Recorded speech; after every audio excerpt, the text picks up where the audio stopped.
अमृता एक 19 साल की जानी मानी गैंगस्टर है। इतनी कम उम्र में ही उस पर हर तरह के क्रिमिनल चार्जेस लग चुके हैं।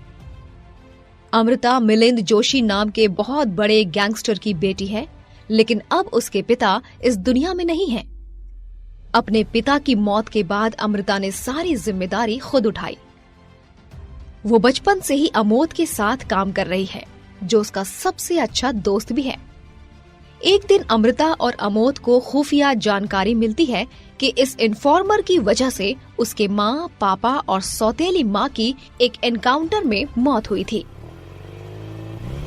अमृता अपनी कार में उस आदमी का पीछा कर रही होती है, तभी उनकी कार की टक्कर एक बाइक से हो जाती है। अमृता उस बाइक को देखने के लिए रुकती भी नहीं है, बल्कि नोटों की एक गड्डी उस आदमी पर फेंककर तेजी से आगे बढ़ जाती है। अमृता ने जिस आदमी पर नोटों की गड्डी फेंकी थी, उसका नाम था अविनाश और वो पुलिस फोर्स में भर्ती होने की तैयारी कर रहा है। वहीं अमृता अमोद के साथ मिलकर उस आदमी तक पहुंच जाती है, जिसका हाथ उसके परिवार के एनकाउंटर के पीछे था, और वो उसको वहीं मार देती है। घर वापस आने के बाद अमृता को ऐसा लगता है कि वो अविनाश का चेहरा नहीं भूल पा रही है। ऐसा पहली बार है कि उसको कोई अच्छा लग रहा है। क्या होगी अमृता की कहानी? क्या अविनाश को चाहने लगी है अमृता? जानने के लिए सुने कहानी इश्क, नशा या जहर, सिर्फ प्रतिलिपि एफएम पर।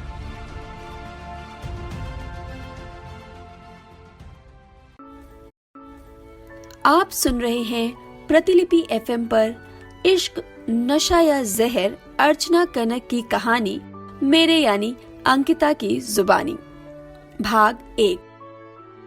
मुंबई। अमृता जोशी पर न जाने कितने मुकदमे दर्ज थे। मारपीट, लूटपाट, फिरौती वसूलना, यहाँ तक कि कत्ल के लिए भी वो नामजद थी। उसका नाम ही दुश्मनों के अंदर खौफ भरकर उनको सहमा देने के लिए काफी था। कहने को तो वो गैंगस्टर मिलिंद जोशी की इकलौती बेटी थी, लेकिन मिलिंद जोशी के अंडरग्राउंड होने के दौरान उन्हें एक महिला से इश्क हो गया, जिन्होंने अंडरग्राउंड रहने के दौरान उनकी बहुत हेल्प की थी। उस महिला शमा के एक बेटी थी, आसमा। अमृता की ही हम उम्र थी वो भी। बेहद शांत और शालीन लड़की थी। मिलिंद ने उसे बेटी के रूप में अपनाया और उसे घर ले आया। मिलिंद जोशी के एनकाउंटर के वक्त शमा और दीपाली, अमृता की माँ, भी साथ थे। तीनों में से कोई नहीं बचा उस पुलिस एनकाउंटर में। अमृता ने उस मुखबिर को मारने की कसम खाई और वो जुर्म की दुनिया में उतर गई। साथ में अमोघ भी। अमोघ मिलिंद जोशी के दाहिने हाथ कहे जाने वाले संदीप का बेटा था और अमृता से 7 साल बड़ा था। बचपन से ही वो हर वक्त अमृता के साथ साय की तरह रहता और उसका ख्याल रखता। वो मुखबिर काफी समय से गायब चल रहा था और आज ही उसका पता चला था। अमृता और अमोघ अपने आदमियों के साथ उसे मारने निकले थे कि तभी सड़क पार करते बाइक सवार लड़का अमृता की गाड़ी के आगे आ गया। अमृता ने बिना रुके हल्का सा ब्रेक लेकर खिड़की से सिर बाहर निकालते हुए नोट का बंडल बाइक सवार की ओर उछाल दिया और कार स्पीड से बढ़ा ले गई। लेकिन जाते जाते लड़के की घूरती नजर साइड मिरर में देखी तो व्यंग से मुस्कुरा दी और बोली, बड़ी जहरीली नजर है साले की। उधर वो लड़का, जिसका शरीर जगह जगह से छिल गया था, उठा और नोट के बंडल से अपने इलाज लायक पैसे निकालते हुए बाकी के रख लिए और मन ही मन बोला, जब इन लड़कियों को गाड़ी चलाने का सलीका नहीं है तो फिर गाड़ी चलाती ही क्यों हैं? नोट का बंडल उछालकर सोचती हैं कि मुझे खरीद लेंगी। जानती नहीं है अविनाश सूर्यवंशी को, कहीं के नवाब नहीं है लेकिन बिकाऊ भी नहीं है। अमृता और अमोघ ने मिलकर उस मुखबिर को सरे राह गोलियों से भून डाला और हवाई फायरिंग करते हुए वहां से निकल गए। अमृता शैंपियन को ग्लास में डालते हुए बोली, अमोघ, देखा था तुमने उस लड़के को? नहीं, अमोघ घूंट भरते हुए बोला। मेरा पूरा ध्यान उस मुखबिर पर था और तुम गाड़ी बहुत तेज चलाती हो। जब तक तुमने कहा तब तक तो गाड़ी बहुत आगे निकल चुकी थी। अमृता घूंट भरते हुए बोली। नजर बहुत चुभ गई उसकी, बेहद हिकारत भरी नजर थी उसकी। अमोघ एक सांस में ग्लास खाली करते हुए बोला। तो क्या किया जाए? कुछ नहीं, छोड़ दो, फिर कभी मुलाकात होगी तो देखा जाएगा, अमृता ने ग्लास खाली करते हुए कहा। अमोघ एक फाइल उसकी तरफ बढ़ाते हुए बोला। ये उस प्रॉपर्टी डीलर्स की डिटेल्स हैं जिसने हमारे फाइनेंसर्स को धोखा दिया था। आहा, कसम से मजा आ गया। मैं सोच ही रही थी मुखबिर मर तो गया, बट मेरे हाथ में खुजली क्यों हो रही है। अमोघ मुस्कुरा दिया और बोला, पहले उस पर फोकस करना जरूरी था, इसलिए कल नहीं बताया था। मेरा गुरूर हो यार तुम, कोई भी काम यूं चुटकियों में कर देते हो। तुम नहीं हो तो मेरा क्या होगा, अमृता ने फाइल खोलते हुए कहा। मैं हमेशा रहूंगा, अमोघ ने दृढ़ता से कहा। तो अमृता नजर उठाकर मुस्कुरा दी और बोली, मैं भी यही चाहती हूँ। अमोघ जाने को हुआ तो अमृता ने उसे टोकते हुए कहा, अच्छा सुनो, आसमा की पढ़ाई तो ठीक चल रही है ना? किसी चीज की जरूरत तो नहीं है? नहीं, सब ठीक है, कल ही बात हुई थी उससे। सिर्फ बात? मुलाकात भी? हमेशा हर जरूरत का ख्याल रखती हो, तो फिर बात क्यों नहीं करती उससे? मिलती क्यों नहीं उससे? अमृता फाइल बंद करते हुए बोली। मेरा रिकॉर्ड देखा है, कितना खतरनाक है। उसको क्यों घसीटना इन सब में? मुझसे उसका कोई रिश्ता जाहिर ना हो, इसी में उसकी भलाई है। पहले ही उसकी माँ का एक एहसान है मुझ पर, और उनकी मौत का कर्ज भी। अभी तक तो सिर्फ एहसान चुका रही हूँ, कर्ज तो हमेशा सर पर रहेगा। वो आने को कह रही थी कॉलेज की छुट्टियां पड़ने पर। आने दो, इस बार मना मत करना, ठीक है? और इस डीलर को कुछ दिन बाद देखते हैं, नजर रखवाओ आदमियों से। नजर तो बराबर है उस पर। अमृता अब अपने कमरे में चली गई और मिलिंद जोशी की तस्वीर को हाथ में लेकर बोली, आप क्यों चले गए? हर कारनामे के बाद आपकी याद आती है मुझे। 17 साल तक, यानी जब तक आप जिए, मुझे इस जुर्म की दुनिया से दूर रखा, लेकिन आपके जाने के बाद मैं दूर नहीं रह पाई। आज 2 साल से मैं इस दुनिया में अपनी अलग जगह बनाने की कोशिश में हूँ।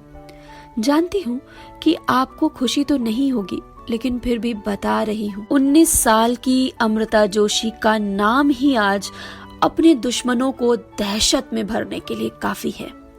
आपकी खुशी के लिए इस दलदल से दूर कैसे रहती, आपका बदला कैसे न लेती। आज उस मुखबिर को मारकर कुछ सुकून मिला है, लेकिन फिर भी वो सुकून कहाँ जो आपके होने पर मिलता। वो खिड़की पर चली गई और सिगरेट जलाई तो कश लेते ही उस बाइक सवार लड़के का हेलमेट उतार कर घूरना याद आ गया। उसने धुआं उड़ाते हुए याद को धुंधला कर दिया और बोली, पैसे फेंके थे फिर भी घूर रहा था, उतने से मन नहीं भरा था या और चाहिए थे? उधर 21 वर्षीय अविनाश अपनी स्टडी टेबल पर बैठा पढ़ाई कर रहा था। उसके पापा मिलिट्री में थे और एक स्ट्राइक के दौरान मौके पर ही शहीद हो गए थे। अविनाश का सपना भी पुलिस फोर्स में जाने का था। मेंस एग्जाम नजदीक आ रहे थे, इसलिए वो दिन रात एक कर रहा था। इसके अलावा घर में रिटायर्ड दादाजी थे, जिनकी तबीयत भी अधिकतर खराब रहती थी। बीपी हाई के मरीज थे और 2 बार दिल का दौरा भी पड़ चुका था। अविनाश को आधे अधूरे काम से नफरत थी। उसे हर काम पूरी लगन और शिद्दत से करना पसंद था। अमृता को इस तरह उस पर बंडल उछालना जरा भी नहीं भाया था, पर परेशानी ये थी कि कार से झांकती अमृता की सिर्फ आंखें ही उसे नजर आई थी, क्योंकि चेहरे पर तो कपड़ा बंधा हुआ था। इस वजह से अविनाश उसे ढूंढकर वो पैसे मुंह पर नहीं मार सकता था। कुछ महीनों बाद अमृता और अमोघ डीलर से मिलने उस तरफ निकले थे। डीलर पैसे लेकर नियत स्थान पर आया, लेकिन साथ में सादे वेश में पुलिस वाले भी थे। अमृता को वहां मौजूद अपने आदमियों से इस बात की भनक लग तो गई थी, तो उसका दिमाग गर्म हो उठा और वो भन्नाते हुए बोली, बास्टर्ड, मैंने सोचा था बातचीत से और लेन देन से हल निकल जाएगा, लेकिन जिसे जान ही नहीं प्यारी हो उसका क्या किया जाए। अमृता ने ड्राइविंग सीट छोड़ते हुए कहा, चलाओ अमोघ, दिमाग सटका हुआ है इस वक्त, एक आधा निर्दोष बेकार में गाड़ी के नीचे आ जाएगा। उधर कुछ घंटों तक इंतजार करने पर अमृता के वहां ना पहुंचने पर पुलिस वाले वहां से चले गए और डीलर भी पैसों के साथ अपने घर की तरफ चल पड़ा। डीलर की गाड़ी जब चौराहे तक पहुंची तो अचानक ही चौराहे से अमृता की गाड़ी उस डीलर की गाड़ी का पीछा करने लगी, तो वो डीलर साइड मिरर से ये देखकर अपनी गाड़ी की स्पीड और दौड़ाने लगा। अमृता की गाड़ी भी उसके पीछे उतनी ही तेज गति से भाग रही थी। रेड लाइट हुई और साथ ही अमृता भी झट से गाड़ी से नीचे उतरी और साइड में बुलेट पर रुके बाइक सवार को खंजर की नोक पर नीचे उतरने को कहा। वो बाइक सवार नहीं उतरा और हेलमेट उतारने लगा, तो अमृता ने उसके कॉलर को पकड़ते हुए खंजर को हल्का सा सीने पर गड़ाते हुए कहा, नीचे उतर, ज्यादा हीरोपंती नहीं, दिमाग पहले से ही खराब है, कहीं ऐसा ना हो तेरी वंश बेल बढ़ने से पहले ही तू भगवान को प्यारा हो जाए। उस लड़के ने भी अगले ही सेकंड में उतरे हुए हेलमेट से अमृता पर वार किया। अमृता ने अपना चेहरा पीछे हटा लिया।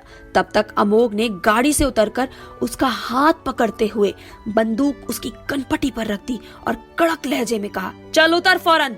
वो लड़का नीचे तो उतरा, लेकिन अमोघ की तरफ ना देखकर अमृता को घूर रहा था और बोला, किसी अमीर बाप की बिगड़ी औलाद लगती हो, नियम कानून तो ताक पर रखकर सबको बिकाऊ समझती हो, हर चीज को अपने बाप की जागीर समझती हो क्या। इसकी बात सुनी तो अमृता ने भी गुस्से से सिकुड़ी हुई भौंहों के साथ अमोघ के हाथ से बंदूक छीनकर उस लड़के की निगाहों में देखा और गरजते हुए बोली, ओए, बाप का नाम नहीं लेना, तेरी औकात नहीं है।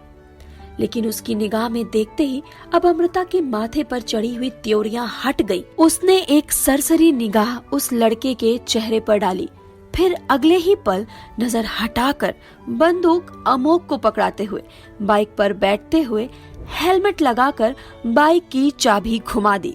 जाते जाते गर्दन घुमाकर एक नजर उस लड़के के सीने पर डाली, जहां खंजर चुभने से शर्ट पर लाल धब्बा बन चुका था। अमोघ भी अब हवाई फायरिंग करते हुए गाड़ी में बैठकर निकल गया। वो लड़का कोई और नहीं बल्कि अविनाश था, जो काम के सिलसिले में हरियाणा गया था। तो वहीं आज उसकी मुलाकात दोबारा इस सिरफिरी लड़की से हो रही थी। अमृता उस डीलर की गाड़ी के पीछे थी, लेकिन कुछ देर बाद ही वो उसके बगल में थी और अपनी कमर से स्क्रू निकालते हुए उसकी गाड़ी के शीशे पर वार करने लगी। जब उसमें थोड़े से क्रैक्स आ गए तो बाइक उसकी नजदीक ले जाकर उस पर कोहनी से वार किया, जिससे कांच टूट गया और उस टूटे हुए कांच से ही अमृता ने निशाना लगाकर उस डीलर के सीने पर गोली दाग दी। उस डीलर के मरने से गाड़ी बेकाबू हो गई और जाकर डिवाइडर से टकरा गई। अमृता बिना रुके बाइक से आगे चली गई। कुछ दूर जाकर बाइक छोड़ दी और पैदल ही कुछ दूर तक चली गई। तो वहीं अमोघ भी खाली जगह देखकर चलती गाड़ी से कूद गया। सड़क पर जगह जगह पुलिस के सायरन्स की आवाज गूंजने लगी। अमृता और अमोघ अलग अलग लोगों से लिफ्ट लेकर एक जगह इकट्ठा हुए और फिर गाड़ी बुलाकर वहां से निकल गए। 2 साल से इनका आतंक यूं ही फैला हुआ था। सरेराह ही किसी को भी कत्ल कर देते, लेकिन इनका असली चेहरा अब तक किसी ने नहीं देखा हुआ था। ये या तो नकाब पहने रहते या फिर विग और फेस मास्क के साथ भेष बदल कर निकलते थे। उधर अविनाश ने नजदीकी पुलिस स्टेशन जाकर बाइक की रिपोर्ट कर दी थी। वो अमृता की आंखों को देखकर पहचान चुका था कि ये वही बंडल उछालने वाली लड़की थी। पहली ही मुलाकात में अविनाश को वो जरा भी पसंद नहीं आई थी और आज के वाक्य के बाद तो वो उससे और भी ज्यादा चिढ़ उठा था। अमोघ ने अमृता को ग्लास पकड़ाते हुए कहा, हैरत है, उस लड़के को जिंदा कैसे छोड़ दिया तुमने? हैरत तो मुझे भी है, पर शायद उस डीलर को पकड़ने की जल्दी थी, बस इसलिए। शायद। अमृता ग्लास खत्म करके कमरे में जाने को हुई तो अमोघ ने टोक दिया, सो जाना, सिगरेट मत पीना। नहीं, वो तो मैं बहुत ज्यादा परेशान होने पर ही पीती हूँ, आज ऐसा कुछ नहीं है, आज तो मैं खुश हूँ, कहते हुए अमृता कमरे की ओर चली गई। अब अमोघ ने सिगरेट सुलगा लिया और कश लेते हुए बोला, कुछ तो है जो तुम समझ नहीं पा रही हो। अगर मेरा अनुमान सही है तो ये वो ही लड़का है जो उस रोज गाड़ी के सामने आ गया था, तो शायद मैं कुछ समझ रहा हूँ। उधर अमृता खिड़की पर आ खड़ी हुई, तभी उसकी आंखों के आगे लड़के के सीने पर वो खून का धब्बा नजर आया तो अमृता ने सिगरेट जला ली और धुआं फेंकते हुए बोली, कायदा तो यही कहता है कि तुम्हें मार दिया जाए, पर फिर भी तुम्हें जिंदा रहने दिया, और जिंदा भी तो छोड़ा, लेकिन एक जरा सा खून का धब्बा मेरा ध्यान क्यों खींच रहा है? कितनों को ही उनके खून में नहलाया है, ये तो उसके आगे कुछ भी नहीं है, फिर भी मन भटक कैसे सकता है? अविनाश की पुलिस कंप्लेन का क्या होगा असर, जानने के लिए सुनिए इश्क नशा या जहर भाग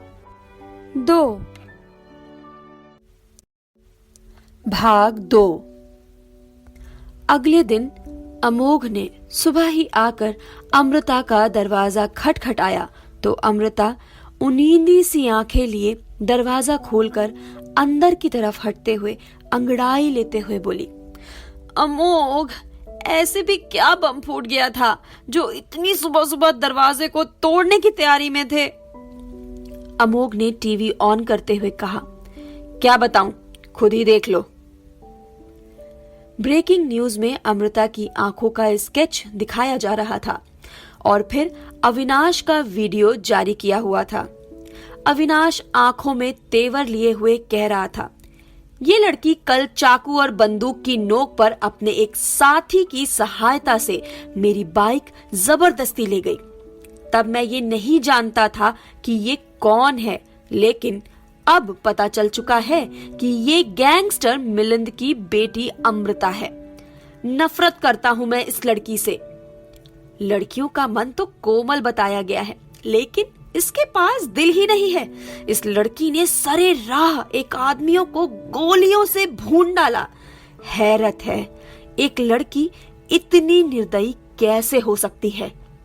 उसका वीडियो खत्म होने के बाद पुलिस अधीक्षक जब बोलने लगा तो अमृता ने टीवी बंद करते हुए कहा, कौन है तू? तेरी नफरत से मुझे रत्ती भर भी फर्क नहीं पड़ता, और निर्दयी तो दुनिया है, एक हम ही तो नहीं है जिगर तो कर नफरत सारी दुनिया से। मेरे पापा ड्रग्स की स्मगलिंग तो करते नहीं थे, गलत कमाई वालों का पैसा लूटकर जरूरतमंदों की गरीब लड़कियों की शादियां कराते थे, दहेज के लिए टूट रही शादियों को टूटने से बचाते थे, किसी बाप को फांसी पर झूलने से बचाते थे, किसी का सर किसी के सामने झुकने से बचाते थे, किसी का गिरवी खेत बेचते थे तो किसी का उधार चुकाते थे, गरीब की बेटियों पर गंदी नियत रखने वाले रसूखदार लोगों को सरे राह भून डालते थे तो किसी बलात्कारी को कत्ल कर डालते थे। लेकिन इतने अच्छे कामों के बावजूद भी इस निर्दयी दुनिया ने उन्हें मार डाला। उन पुलिस वालों ने एनकाउंटर कर दिया उनका। एक एक से बदला लेगी ये अमृता जोशी, फिर चाहे कोई नफरत करे या मोहब्बत। अमृता जोशी को कोई फर्क नहीं पड़ता। जोशी है वो जोशी, और जोश में ही रहेगी, अपने हिसाब से जिएगी। निर्दयी है तो है। जाओ नाश्ता लगवाओ, आती हूँ मैं। अमोघ चला गया तो अमृता फ्रेश होने चली गई, फिर नहा धोकर फ्रेश माइंड के साथ बाहर आई। अमोघ और अमृता नाश्ता करने लगे। जब अमृता नाश्ता खत्म करके उठी तो अमोघ ने फौरन कहा, कुछ करना है इस लड़के का? अमृता ने मीठा खाते हुए कहा, जब हिम्मत दिखाई है इसने तो इनाम तो मिलना ही चाहिए ना।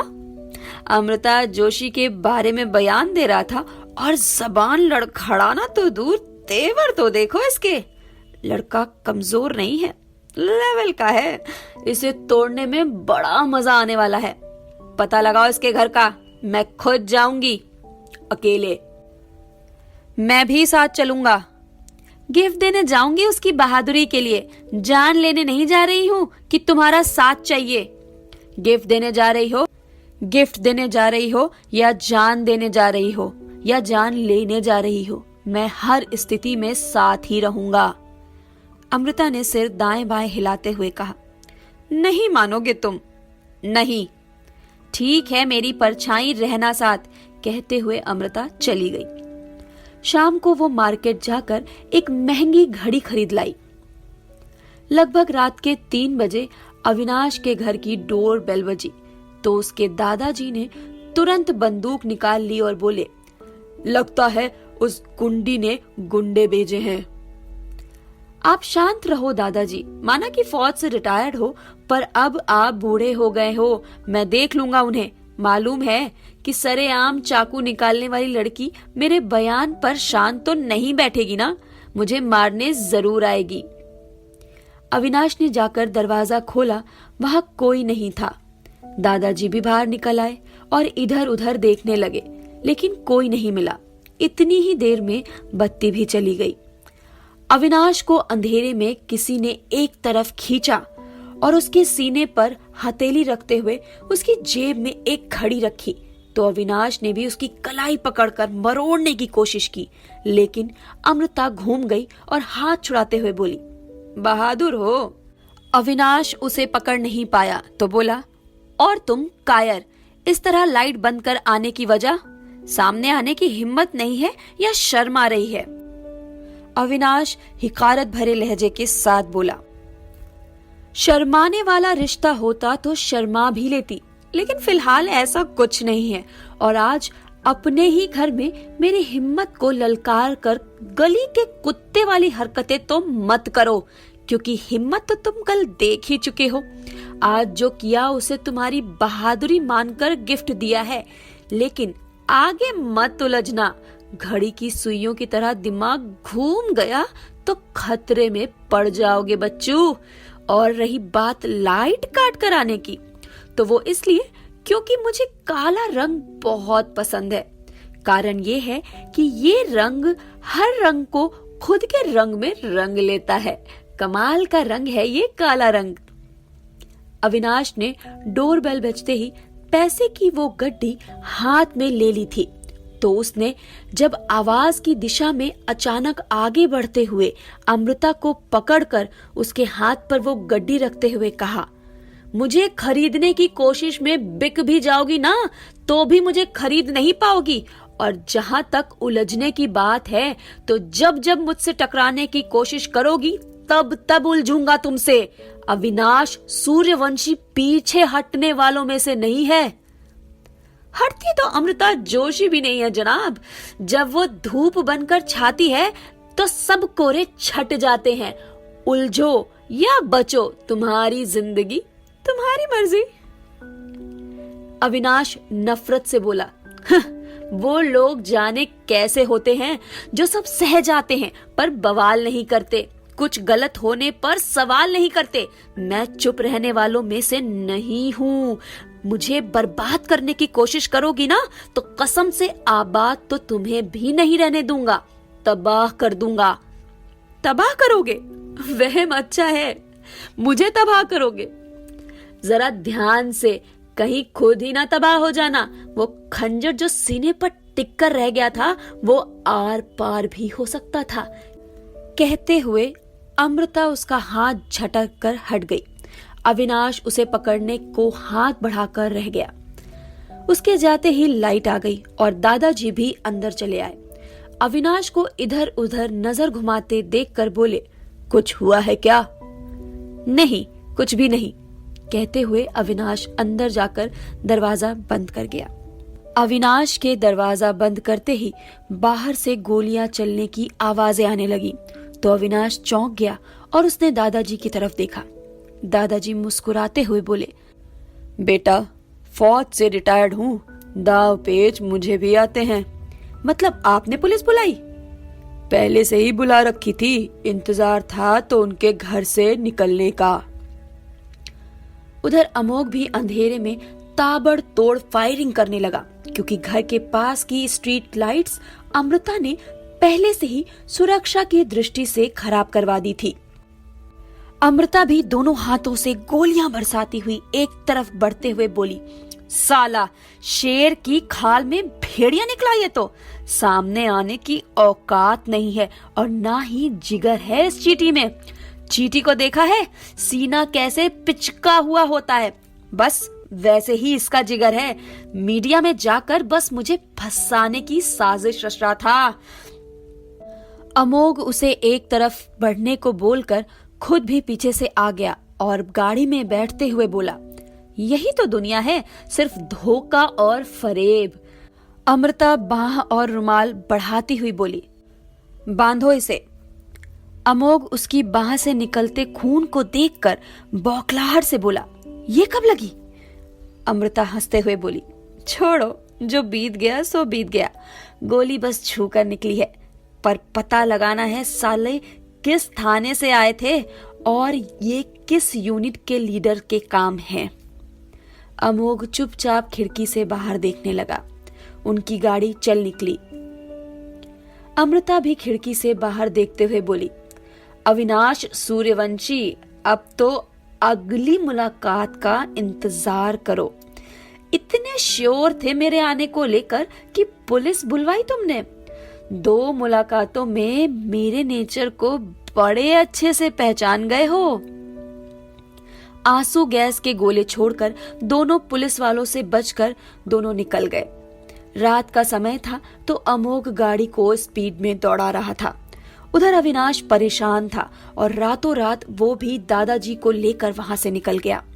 अगली रात उस यूनिट के प्रत्येक सदस्य के गेट पर एक चिट्ठी मिली, जिस पर खून लगा था और लिखा था, आखिरी सलाम, मौत को पकड़ने की साजिश नहीं करनी चाहिए थी, अब कौन जाने कब मौत आ जाए। सब पुलिस वालों की धड़कनें बढ़ गईं, तो वहीं यूनिट लीडर रंजन ने ये चिट्ठी मीडिया में जारी कर दी थी। अविनाश भी न्यूज देख रहा था और अब दादाजी की तरफ देखने लगा था। क्या लगता है दादाजी? ढूंढ लेगी, जहर है वो लड़की, बस नाम ही अमृता है। ढूंढे, डरता कौन है? मैं तो आपकी फिक्र में था, इसलिए चला आया वहां से। और मैं तुम्हारी फिक्र में, दादाजी ने कहा। अविनाश और दादाजी हंस दिए, टीवी बंद कर दिया, लेकिन दोनों को मन ही मन में एक दूसरे की फिक्र सता रही थी। अगली सुबह रंजन जैसे ही घर से बाहर निकला, उस पर बिजली का तार टूटकर गिर गया और वो करंट की चपेट में आकर मर गया। बाकी सदस्यों के साथ भी कोई न कोई दुर्घटना घट गई। किसी का एक्सीडेंट हो गया तो किसी ने आत्महत्या कर ली। न्यूज में यही सब छाया हुआ था। अगले कुछ दिन यही न्यूज चलती रही और हर तरफ खौफ का साया छाया रहा। अमृता ने भी अब नकाब बांधे वीडियो जारी किया, जिसमें सिर्फ इतना ही कहा था, सरप्राइज के बदले मेरा रिटर्न गिफ्ट कैसा लगा और ये इतना गमगीन माहौल क्यों है भाई? गिफ्ट के बाद तो खुशी से उछलते हैं ना, लेकिन ऐसा प्रतीत हो रहा है कि मेरे गिफ्ट को पाकर किसी को खुशी ही नहीं हुई। खैर, मुझे क्या, मुझे रिटर्न गिफ्ट देकर काफी खुशी महसूस हुई। किसी का कर्ज मुझे खुद के सिर पर रखना बिल्कुल पसंद नहीं।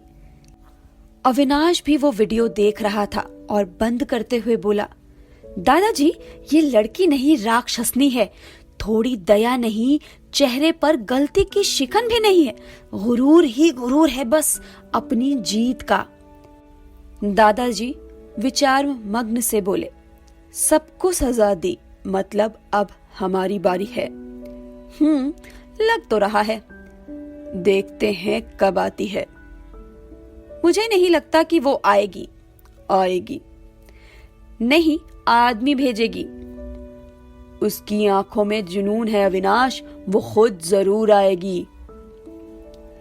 अमृता हाथ में कागज पकड़े हुए थी जो फड़फड़ा रहा था। उस पर एक पता लिखा था जिसे वो घूर रही थी और अमोघ कुछ दूरी पर खड़ा हुआ था। क्या अमृता अविनाश को सबक सिखाने के लिए खुद जाएगी? क्या होगा अमृता का अगला कदम? जानने के लिए सुनते रहिए इश्क, नशा या जहर भाग 3। भाग 3। अगले दिन दादाजी खाना खाकर टहलने गए हुए थे।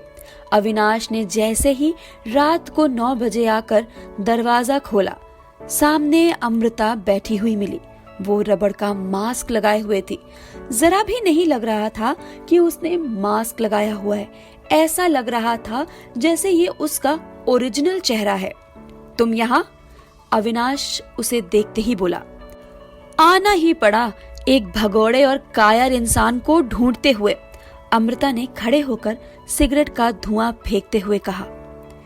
एक कायर के मुंह से कायर शब्द शोभा नहीं देता, अविनाश ने बेहद गुरूर भरे अंदाज से कहा और फिर पलक झपकते ही उसके सिगरेट वाले हाथ पर अपना हाथ मारकर नीचे गिरी सिगरेट को पैरों तले दबाते हुए बोला, मैं यहाँ न तुम्हें बर्दाश्त कर सकता हूँ और न ही इस धुएं को।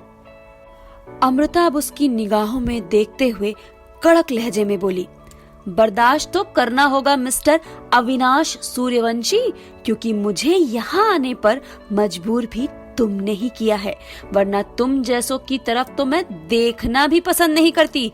मुलाकात करना तो दूर की बात है। अभी बमुश्किल 3 मुलाकात ही हुई हैं हमारी और तुम मेरी वजह से मजबूर भी हो गई। स्ट्रेंज।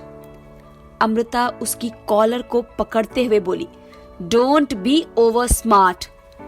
अविनाश ने अपनी पैंट की जेब में हाथ डाल लिया और उसकी आंखों में अपनी जलती निगाह मिलाते हुए बोला, तो स्मार्ट बनने के लिए तुमसे परमिशन लेनी होगी अब सबको। खैर, फिलहाल तुम्हारी उंगलियां मेरे सीने को छू रही हैं।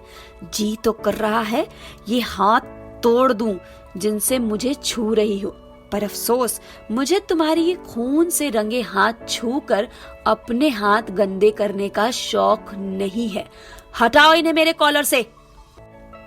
अमृता उसके गुरूर और लहजे को देखकर तिलमिला उठी और कॉलर छोड़ते ही उसके चेहरे पर एक थप्पड़ जड़ने को हुई, लेकिन अविनाश ने अपनी कलाई अड़ा दी और धकेल कर गुस्सैल निगाहों से उसे घूरते हुए बोला, दूर हटो, क्यों आई हो यहाँ? शेर की खाल में लिपटे गीदड़ के बच्चे से मुलाकात करने आई हूँ, अमृता ने दांत पीसते हुए बोला। जबान खींच लूंगा, कहते हुए अविनाश ने लपक कर उसके जबड़े को अपनी हथेली से दबा लिया, जिससे अमृता का चेहरा पाउट सा बन गया और दर्द भी हुआ। उसने कसकर एक मुक्का अविनाश के चेहरे पर जड़ दिया। अमृता के चेहरे से अविनाश का हाथ हट गया तो फिर उसने अमृता की तरफ बढ़ना चाहा, लेकिन उसी वक्त उस पर बहुत सारी बंदूकें तन गई तो अविनाश ने अमृता की तरफ घूर कर देखा। उफ, ये जहरीली निगाहें, हैरत हो रही है इतने आदमी क्यों? अविनाश कुछ नहीं बोला। अमृता फिर बोली, इस वक्त अचानक खुद पर तनी इतनी बंदूकें देखकर जो महसूस हो रहा है वैसा ही उस रोज मुझे भी महसूस हुआ था जब अचानक पुलिस की गोलियां चलने लगी थी। तुझ पर तो फिर भी सिर्फ तनी है, चली नहीं अभी एक भी।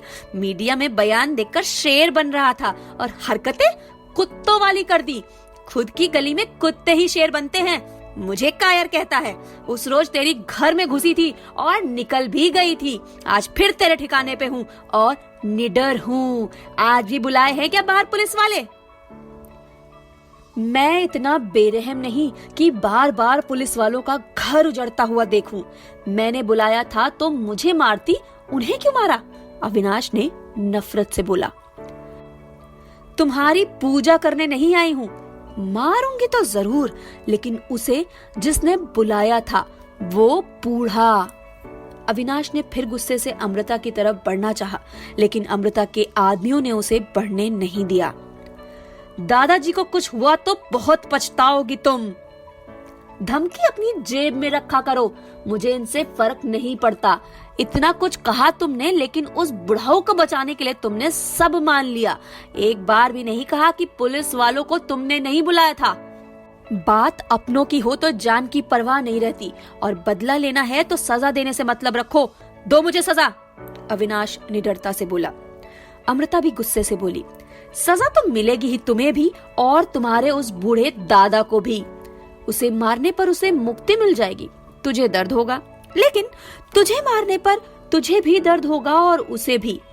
आइंदा अपनी गलती दोहराने से पहले 1000 बार सोचेगा वो। अमृता ने पीछे हटकर सिगरेट सुलगा ली और अपने आदमियों को इशारा करके खिड़की से लगकर खड़ी हो गई और अविनाश को देखकर धुएं का छल्ला उड़ाने लगी। अमोघ भी पास ही खड़ा था, जो कभी अविनाश को देख रहा था तो कभी अमृता के चेहरे को। वो बिल्कुल निर्विकार भाव से सिगरेट पी रही थी, माथे पर शिकन तक नहीं थी। अमोघ ये सब देखकर सोच में पड़ गया। क्या मुझे जो लगा वो गलत था? उस रोज अविनाश को जिंदा छोड़ देना सच में संयोग था। सब मिलकर अविनाश को मारने लगे। उसे बुरी तरह से मारने के बाद अमृता के इशारे पर सब पीछे हट गए तो अमृता ने जमीन पर घायल पड़े अविनाश के पास बैठते हुए कहा, उम्मीद है आगे कभी मुझसे उलझने की चाहत नहीं रहेगी। अब अमृता अब अपने आदमियों के साथ वहां से निकल गई। उनकी गाड़ियां चली गईं। उसके बाद दादाजी टहल कर लौटे। खुला दरवाजा और घायल अविनाश को देखकर वो सन्नाटे में आ गए। जल्दी से अविनाश पर पानी छिड़का और उसके होश में आने पर उसे सहारा देकर सोफे तक ले आए। वो आई थी क्या? आना तो था ही, शुक्र है आप नहीं थे, मैं तो रिकवर कर जाऊंगा। ओ जवान, मैं भी रिकवर कर जाता। गलत वक्त पर टहलने गया, वरना तेरा ऐसा हाल करने वाले को बेहाल कर देता मैं। बेहाल तो एक दिन जरूर होगी वो, अविनाश दृढ़ता से बोला। अविनाश कुछ दिनों में रिकवर कर गया। उसके मेंस के एग्जाम्स थे तो वो सब बातों से ध्यान हटाकर पढ़ाई में डूबा रहता। उधर अमृता भी अपने कामों में लगी हुई थी। गाहे बगाहे अविनाश को कोई खबर पढ़ते या न्यूज देखते हुए अमृता की निगाहें याद आ जाती तो वो चिढ़ उठता। उधर अमृता को भी अविनाश कभी कभार याद आ ही जाता था, लेकिन वो उसके ख्यालों को झटक देती। सितंबर का महीना था। अविनाश ने एग्जाम दे दिया था। वो एक रोज अपने दोस्त से मिलने के बाद बाहर से कुछ सामान लेकर लौट रहा था कि तभी अचानक मोड़ से मुड़ती एक लड़की से टकरा गया। उसका सारा सामान गिर गया तो लड़की ने धीरे से सॉरी कहा और आगे चल दी। उसके ना रुकने और सामान ना उठाने पर अविनाश ने एक नजर आगे कदम बढ़ाती उस लड़की की तरफ देखा, फिर नजर हटाकर सामान उठाने लगा।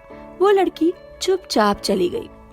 इधर अमृता ने टीवी में एक खबर सुनी थी कि एक गरीब हजाम की 7 बेटियों की कुछ ठेकेदारों ने माँ बाप के सामने ही इज्जत तार तार कर दी तो वो बौखला उठी। रोज अखबार में न्यूज पढ़ती और टीवी भी देखती ताकि जान सके कि उन आरोपियों के साथ क्या हो रहा है, लेकिन कुछ नहीं हुआ।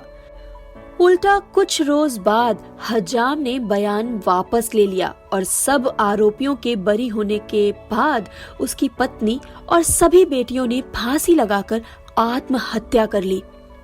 लाइव समाचार में बेबस बाप की आंखों में लाचारी, गुस्सा, दर्द साफ नजर आ रहे थे। मीडिया में कहा जा रहा था कि उसकी बेटियां चरित्रहीन थीं और पत्नी भी। हकीकत सामने आने पर हजाम ने ही उन सबको फंदे से लटका दिया। पुलिस उसे पकड़ कर ले जा रही थी और वो खामोश था। दुख और शोक से लाल हुई उसकी आंखें अमृता के दिल को कचोट रही थी। तभी गाड़ी में बैठने से पहले ही उस लाचार बाप ने साथ चलते पुलिस वाले की पिस्तौल छीनकर खुद पर गोली दाग दी। उसके जमीन पर गिरते ही अमृता अपनी जगह से खड़ी हो गई और सिगरेट सुलगा ली। हरामखोर, बिके हुए हैं सब, जिस पर जुल्म हुआ है उसे ही दोषी साबित कर दिया। अमृता ने अब अमोघ को बुलवाया और कुछ कहा तो वो अपने आदमियों के थ्रू उन ठेकेदारों को पता लगवाने लगा। 4-5 दिन बाद एक ठेकेदार का पता चला तो अमृता ने अपनी गन कमर में दबाई और गाड़ी में जा बैठी। आज इसे देखती हूँ अमोघ, बाकी का भी पता लगाओ। 5 थे ना, 5 को उनकी औकात दिखानी है। बहुत ताकतवर बन लिए उस गरीब और लाचार परिवार पर। जरा ताकत की परिभाषा से इन्हें रूबरू कराया जाए। अमृता की गाड़ी जल्द ही सड़क पर रफ्तार से दौड़ रही थी और वो सिगरेट पी रही थी। इधर अविनाश के दादाजी को अचानक ही हार्ट अटैक आ जाता है। सुबह अविनाश उनके कमरे में गया तो वो बेहोश मिले।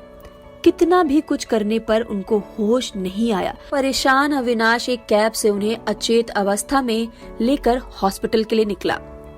उधर मुख्य आरोपी ठेकेदार को जाने कैसे भनक लग गई कि अमृता के गुंडे उसे पकड़ने के लिए आने वाले हैं, तो वो अपना सामान समेटकर भागने को निकला। लेकिन उसकी गाड़ी में बैठकर बाहर निकलते ही उसके घर के बाहर मौजूद अमृता के आदमियों ने अमृता को खबर दे दी। अमृता ने मुस्कुराते हुए फोन रख दिया और बोली, उसे हक है भागने का, लेकिन पता है क्या, भाग कर भी उसे कोई ठिकाना नहीं मिलेगा। जहाँ ठहरेगा वो, उस पड़ाव पर मैं ही मिलूंगी। ठिकाने पर पहुंचने से पहले ही उसे ठिकाने लगा दिया जाएगा। अमृता ने भी अब अपनी गाड़ी घुमा ली, पर गाड़ी अचानक खराब हो गई तो अमृता ने अपनी गाड़ी से उतरकर बगल की गुजरती कैब रुकवाई और उसमें बैठे शख्स को अमोघ ने जबरदस्ती बाहर निकाल दिया। अमृता और अमोघ कैब में बैठने लगे तो अविनाश ने गुस्से में अमोघ को पैर में अड़ंगा लगा दिया और अमृता की जैकेट गर्दन के पास से पकड़ते हुए उसे पीछे से खींचा तो अमृता गुस्से में आ गई। उसने कोहनी से पीछे की तरफ वार किया और अमोघ ने भी अविनाश के घुटने पर वार करते हुए उसे नीचे गिरा दिया। लेकिन वो फिर खड़ा हो गया और अमोघ के रोकते रोकते भी अमृता की कॉलर भी दबोच ली। तो अमृता ने उस पर गन तान दी और उसकी नजरों में देखते हुए बोली, कॉलर छोड़ो। अविनाश ने नहीं छोड़ा और उसकी निगाहों में हिकारत से देखता रहा, मानो ना छूने वाली चीज को हाथ लगा दिया हो। अब अमृता ने गन को नीचे करते हुए उसके पैर पर गोली चला दी। अविनाश का हाथ उसकी कॉलर से हटकर अपने जख्म पर चला गया। गोली छूकर हल्का जख्म करते हुए गुजर गई तो अमृता बोली, पिछली मुलाकात का कर्ज था ये गोली, हिसाब अब पूरा हुआ। दिमाग पहले ही खराब है और वक्त कम है, निकलो यहाँ से। अविनाश फिर भी उसकी तरफ लपका और बोला, मेरे दादाजी हैं कैब में, वो मर जाएंगे। मरे हुए दोबारा नहीं मरते। अमृता ने एक नजर अंदर पड़े दादाजी की तरफ देखकर नजर हटाते हुए कहा तो अविनाश ने उसे थप्पड़ मारने को हाथ उठाया, लेकिन अमोघ सामने आ गया और उसे पीछे ढकेलते हुए बोला, चलो अमृता, वक्त नहीं है, नहीं तो वो निकल जाएगा। अमृता कैब में बैठती हुई बोली, लाश घर भिजवा देंगे। अविनाश पनीली निगाह लिए हुए उस कैब को देखता रहा और सड़क पर सिर पकड़कर बैठ गया। दादाजी, वो चीख उठा। दूसरी तरफ अमृता ने उस ठेकेदार की गाड़ी ओवरटेक कर ली और अमोघ ने उसे कॉलर पकड़कर खींच लिया। अमृता उसे नफरत से घूर कर देखकर बोली, मुझे हाथ लगा। वो ठेकेदार भागने को हुआ, लेकिन तब तक अमृता के और आदमी बाइक और गाड़ियों से वहां पहुंच गए। अमोघ ने एक आदमी को पता देकर कैब से रवाना कर दिया। अमृता ने हंसते हुए कहा, क्या हुआ, खुद ही खुद के करीब आने का न्योता दे रही हूँ तो भाग रहे हो? मुझे जाने दो, जितने पैसे कहोगी उतने दे दूंगा, वो ठेकेदार बोला। तो अमृता ने आगे बढ़कर उसके मुंह पर लात चलाते हुए कहा, एक सवाल पूछूंगी, उसका जवाब अगर हाँ हुआ तो ही छोड़ दूंगी। जाने दो, ये शब्द उन लड़कियों ने भी तो कहे होंगे ना, छोड़ दिया था उन्हें ना? ठेकेदार चुप हो गया और अमृता बोली, जवाब दे, हाँ या नहीं? नहीं, वो धीरे से बोला। तो तुझे कैसे छोड़ दूं? दोबारा ऐसी गलती नहीं होगी। कभी कभी खुद पर बस नहीं रहता, गलती हो जाती है। यही समस्या तो मेरे साथ भी है। मेरा भी खुद पर कभी कभी बस नहीं चलता और आज मेरा बस ना चलने का दिन है। अमोघ ने अमृता के इशारे पर उसे पकड़ लिया और फिर आदमी ने उसकी उंगलियों के पोर पर नाखून और चमड़ी के बीच सुई चुभोई तो उस आरोपी की सिरसिरी निकल गई। सभी उंगलियों में वही प्रक्रिया दोहराई जाने लगी तो वो बिलखते हुए चीखा, मत करो, बहुत दर्द हो रहा है, रोको ये सब। अमृता उसे दर्द से चीखता देखकर सुकून से खड़ी थी और बोली, इन्हीं हाथों से छुआ था ना उसे, अभी तो उंगलियों में जरा सी सुइयां चुभी हैं और दर्द से तड़प उठे। अभी तो दर्द और शर्मिंदगी की इंतहा देखनी बाकी है। उनके बाप के सामने उन सबको शर्मिंदा किया था ना, तुम्हें पूरी पब्लिक के सामने इसी अवस्था में छोड़ा जाएगा। कहने के बाद अमृता ने अमोघ से केरोसिन मंगवाया और उस ठेकेदार के ऊपर उड़ेल दिया। फिर उसे गाड़ी में बैठाने का इशारा करके वो अलग गाड़ी में बैठ गई। हजाम के घर के पास आकर सभी गाड़ियां रुक गई। ठेकेदार को उसमें से उतारा गया तो सब लोग आपस में खुसुर फुसुर करते हुए इधर उधर देखने लगे। अब गाड़ी में बैठी अमृता उतरते हुए बोली, क्या हुआ, नजर क्यों चुरा रहे हैं सब लोग? अभी भी इसके बदन पर एक कपड़ा ही है। उस बाप को कैसा लगा होगा जिसके सामने उसकी बेटियों की अस्मत लूट ली गई, तब किसी ने जुबान नहीं खोली। तभी एक आदमी के हाथ में फोन देखकर अमृता ने उसकी कनपटी के पास से ही उसकी हथेली पर गोली चलाते हुए कहा, उस रोज किसी के हाथ फोन घुमाने के लिए नहीं उठे थे तो आज भी नहीं उठेंगे। जिसने ऐसा किया वो जान से जाएगा। अमृता ने जलते लाइटर को उस ठेकेदार की तरफ उछाल दिया और वो जलने लगा। भाग नहीं सकता था क्योंकि उसके हाथ पैर बांध दिए गए थे। उसकी गगनभेदी चीखें मोहल्ले में गूंजती रही। अमृता के आदमियों ने किसी को भी मदद के लिए आगे नहीं बढ़ने दिया। कुछ देर बाद जब वो निष्प्राण हो गया तो अमृता अपने साथियों के साथ चली गई। ये वीडियो वायरल हो गया था। उधर अविनाश अपने दादाजी की चिता को आग दे रहा था। इस धधकती आग में उसे एक ही चेहरा नजर आ रहा था, अमृता का। हॉस्पिटल के लिए निकलने से पहले दादाजी की नब्ज तो अविनाश ने भी टटोली थी, चल नहीं रही थी। फिर भी एक आखिरी कोशिश करनी थी उन्हें हॉस्पिटल ले जाने की, लेकिन अमृता ने ऐसा होने नहीं दिया। अविनाश के मन में अमृता के लिए पहले भी कोई इज्जत नहीं थी, लेकिन आज उसके मन में उसके लिए जहर भर गया था। इधर अमृता ने जिस आदमी को कैब से भेजा था उस आदमी से रिपोर्ट ली तो रिपोर्ट में साफ लिखा था कि उनके दादाजी की मौत 3 घंटे पहले हो चुकी थी। अमृता ने इत्मीनान की सांस ली। उसने करीब से इतनी लाशें देखी हुई थी कि वो दादाजी का चेहरा देखकर समझ चुकी थी कि वो मर चुके हैं।